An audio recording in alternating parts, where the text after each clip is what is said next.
السلام علیکم ورحمۃ اللہ وبرکاتہ۔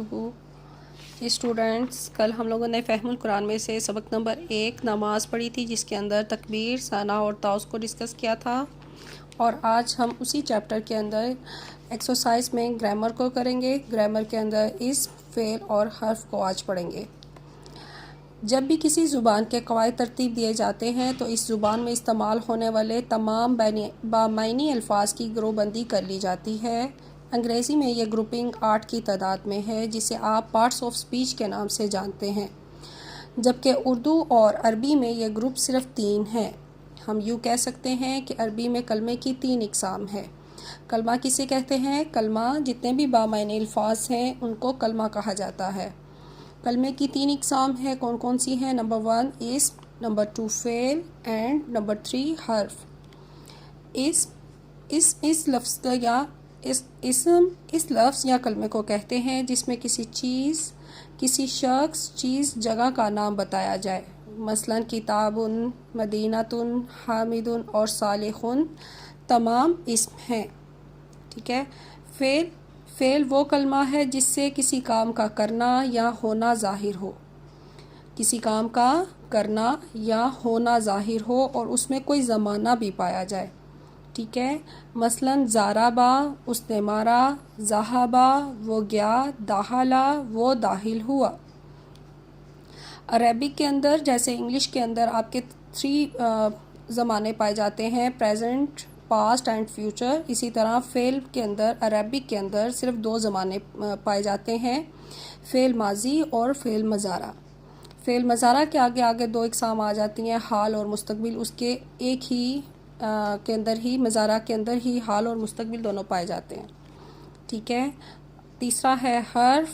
حرف وہ کلمہ ہے جو اسم یا فعل کو ملاتا ہے، مثلا ذہب زید الی المسجد، اس میں الی کیا ہے؟ مسجد، یہ الی کیا ہے؟ حرف ہے جس نے آپ کو اس کے ساتھ ملایا۔ اس مثال میں الی حرف ہے، اسی طرح من، علی اور فی حرف کی مثالیں ہیں۔ اس کو سمجھنے کے لیے ایک اور وہ کلمہ ہے جس کے معنی ہوتے ہیں، لیکن جب تک یہ کسی اسم، حرف جو ہے کسی اسم یا فعل کے ساتھ استعمال نہ ہو، اس کا مطلب سمجھ میں نہیں آتا۔ جیسے اردو میں پر ایک بامعنی لفظ ہے، لیکن اگر آپ 100 دفعہ بھی پر کی رٹ لگائیں تو سمجھ میں نہیں آتا، اس کا کوئی بھی مطلب سمجھ میں نہیں آتا۔ تو ایک ہی دفعہ اس کو آپ کہیں گے کرسی پر تو اس کا مطلب سمجھ میں آ جاتا ہے۔ ٹھیک ہے۔ اب آپ کو سمجھ آ گیا ہوگا حرف کا۔ اسم کی پہچان، سب سے پہلے ہم اسم کو ڈسکس کریں گے۔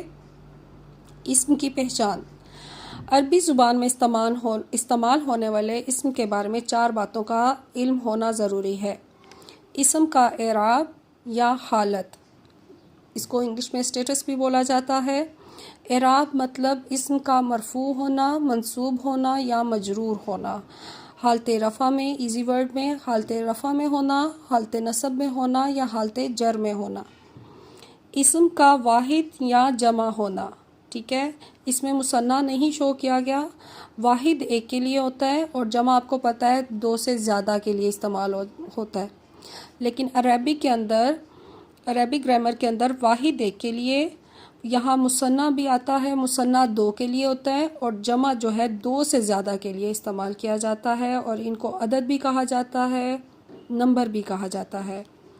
پوائنٹ 3، اسم کا معرفہ یا نکرہ ہونا، وسعت بھی کہتے ہیں اور کیپیسٹی بھی کہتے ہیں اس کو۔ پوائنٹ نمبر 4، اسم کا مذکر یا مؤنث ہونا، جنس یعنی کہ جینڈر، یعنی کہ اسم آپ کا کیا ہے، مذکر ہے یا مؤنث ہے۔ اسم کا اعراب یا حالت کی پہچان، ٹھیک ہے، سب سے پہلے اسم کا اعراب کریں گے۔ اسم کا اعراب عربی میں پیش کو رفع، زبر کو نصب اور زیر کو جر کہا جاتا ہے۔ ٹھیک ہے۔ رفع 2 زبر میں آتا ہے، ٹھیک ہے، زبر یہاں پہ لکھا ہوا ہے 2 زبر میں بھی آتا ہے اور 1 زبر میں بھی آتا ہے۔ عربی میں 85% اسماء مدرجہ ذیل 3 حالتوں میں پائے جاتے ہیں، یعنی کہ حالت رفع میں ان کی ایک جیسی شکلیں ہوتی ہیں۔ رفع میں وہ 2 پیش کے ساتھ نظر آئے گا، نصب میں وہ آپ کو 2 زبر کے ساتھ نظر آئے گا اور جر میں آپ کو 2 زیر کے ساتھ نظر آئے گا۔ ٹھیک ہے.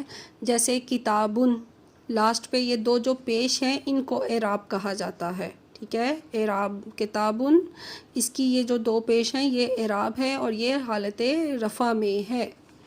کتابن، کتابن کے اوپر دو زبر اور نصب کے اندر جب کتابن آئے گا تو اس کے ساتھ الف بھی آئے گا.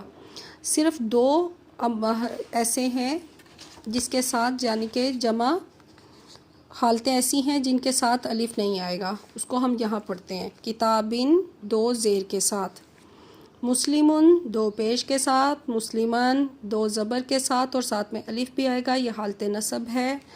مسلمین دو زیر کے ساتھ آتی ہے.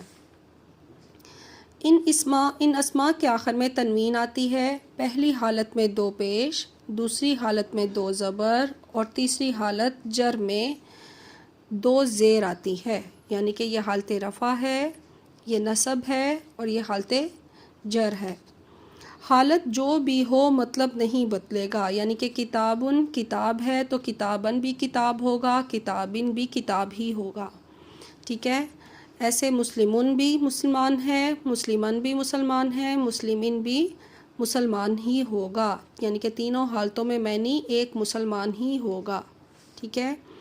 اسم کی جمع کی پہچان، جو اسم کے آخر میں اگر اونا اور اینا کی ساؤنڈ آتی ہے، اونا حالت رفع کی ساؤنڈ ہے اور حالت نصب اور حالت جر کی ساؤنڈ کیا ہے؟ اینا. ٹھیک ہے. جیسے مسلمون یہ واحد ہے، اس کی حالت رفع کیا ہے؟ مسلمونا، اور اس کی نصب اور جر کیا ہوگی؟ مسلمینا. آتن اور آتن آئے تو وہ جمع کا اسم ہوگا. ٹھیک ہے. جس حرف کے آخر میں اونا اور اینا ساؤنڈ آ رہی ہو، آتن اور آتن آئے تو وہ جمع کا اسم ہوگا. یہ مذکر کے لیے ہوتا ہے، آتن اور آتن مؤنث کے لیے استعمال ہوتے ہیں. مثلا مسلمونا، مسلمینا، یہ حالت رفع میں ہے اور یہ حالت نصب اور جر کے اندر ہے. حالت نصب اور حالت جر کے اندر ان کی شکلیں چینج نہیں ہوں گی، سیم اعراب آئیں گے. مسلماتن حالت رفع میں ہے، مسلماتن یہ حالت نصب اور حالت جر میں ہے. یہاں پہ بھی ایگزامپلس دیکھ لیں. مسلمون، مسلمونا، مسلمین، مسلمینا، مومنون، مومنونا، مومن، مومنینا. ٹھیک ہے. اس سب کی آپ پریکٹس کریں، اس کو یاد کرنے کی کوشش کریں. سب اچھے سے ایگزامپلس جو ہیں ان کی ڈیفینیشنز کو یاد کریں اور ان کی آگے جتنے بھی اسم کے بارے میں جو ہم لوگوں نے یہ 4 پوائنٹس پڑھے ان کو یاد کریں اچھے سے اور اچھی سی کوشش کریں ان کی پریکٹس کرنے کی. اوکے، اللہ حافظ.